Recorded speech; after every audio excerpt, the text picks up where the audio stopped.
The Okanagan Military Museum already has some interesting displays from the Great War, including weapons and medals.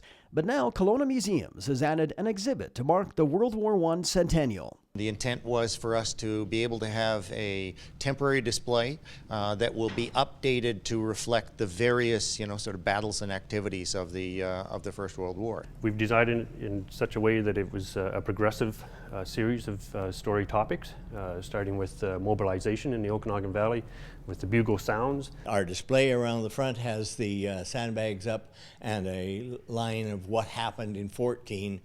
And then next year we will highlight what happened in 15. Everybody joined up for all sorts of different reasons. So then they hit reality, the trenches, the life, the losses, and so on. World War I was the first time Canadians fought as a distinct unit and under a Canadian commander. Battles at the Somme, Vimy Ridge, and Passchendaele showed the world this was a country to be reckoned with. In some ways, when you think about it, the First World War was the place that Canada became Canada. It was where we sort of got an identity as a country rather than just, a Commonwealth part of the British Empire. This is a Lewis machine gun. It's interesting, people come and think it's a rocket launcher or something because they're looking at the muzzle end of it being so large. But it fires regular rifle ammunition, .303, but it uses a chimney effect to cool itself off. They went through an awful lot of hell compared to us in the Second World War.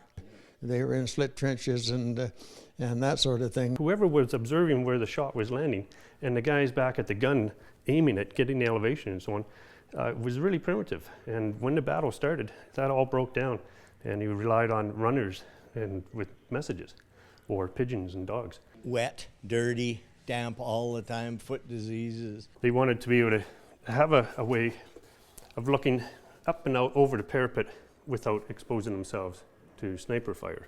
And so they might have taken some simple timbers, a couple shaving mirrors to do that. The BC Dragoons have a long history of warfare from World War I when they fought under a different name on the Western Front to today with the just wrapped up mission in Afghanistan. The local regiment, the British Columbia Dragoons, have had over 30 soldiers serve in Afghanistan over the last 10 years, since we arrived there. If there was such a thing as a better war, we had the best one.